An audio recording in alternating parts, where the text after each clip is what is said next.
আসসালামু আলাইকুম সম্মানিত ভিউয়ার্স। আজ আপনাদের মাঝে একটি ভিডিও শেয়ার করব, যেটি হচ্ছে আমাদের দেশের আজ থেকে 15 থেকে 20 বছর আগে সামান্য একটি বৃষ্টি হলে রাস্তাঘাট পরিস্থিতি কীরকম হতো, সেই রাস্তাঘাটের পরিস্থিতি আজকে সৌদির মনে করেন 2 দিন ধরে সামান্য কিছু বৃষ্টির মাধ্যমে এই রাস্তাঘাটের পরিস্থিতি যে কীরকম হয়েছে, বা আমাদের দেশের আগে 20 থেকে 25 বছর আগে যেই রাস্তাঘাটগুলো যেরকম থাকতো বৃষ্টির দিনে, বা গ্রাম অঞ্চলের রাস্তাঘাটগুলো যেরকম দেখা যেত, ঠিক সেম পরিস্থিতি হয়েছে সৌদি আরবের 2 দিনের টানা বৃষ্টিতে।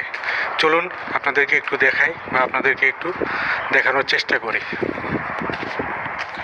দেখুন, এটি একটি হাইওয়ে রোড। এই হাইওয়ে রোডের পাশে কি পরিমাণ পানি জমে গেছে, আর এই পানির পরিণতির কারণ কি দেখুন। এই পানির পরিণতি পুরো রাস্তাঘাট চারপাশ যেন কাদাযুক্ত রাস্তায় পরিণত হয়েছে। দেখুন কি পরিমাণ পানি জমে আছে সামান্য কিছু বৃষ্টি হওয়ার কারণে। এই রাস্তাঘাটগুলো একদম নষ্ট হয়ে গেছে এবং পানিতে পরিপূর্ণ হয়ে গেছে।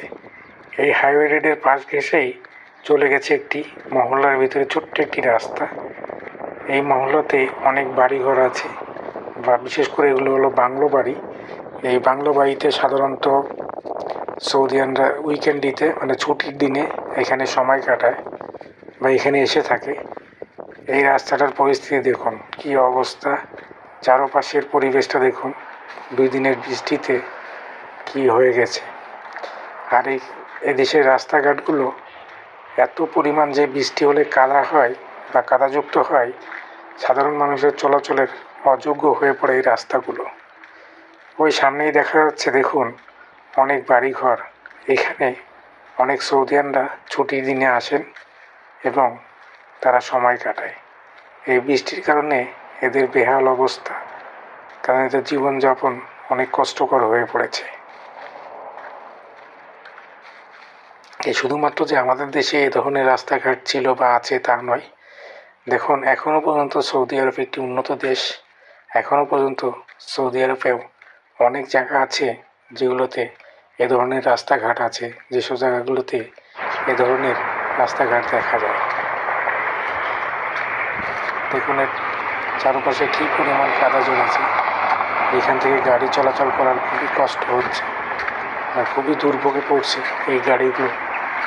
সাধারণত হাইওয়ে রোডে উঠতে পারছে না, এত পরিমাণ পানি বা কাদার কারণে তারা চলাচল করতে পারছে না। এটাই হলো বর্তমান পরিস্থিতি।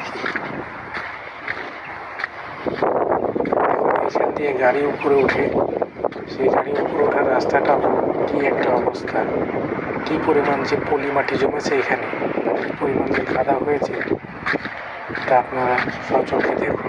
দেখুন এটি একটি হাইওয়ে, বাস্তবতা হাইওয়ে রোডের মতো। কারণ আমরা যারা মনে করি যে সৌদি আরবে এরকম রাস্তাঘাট নেই বা কাদাযুক্ত কোনো কিছু নেই, ধুলো মাটি নেই, তা আসলে সৌদি আরবে অনেক জায়গাতে আছে যেখানে রাস্তাঘাটই তৈরি হয়নি বা আধুনিকতা ছোঁয়া আসে। রাস্তাঘাটের পাশ দিয়ে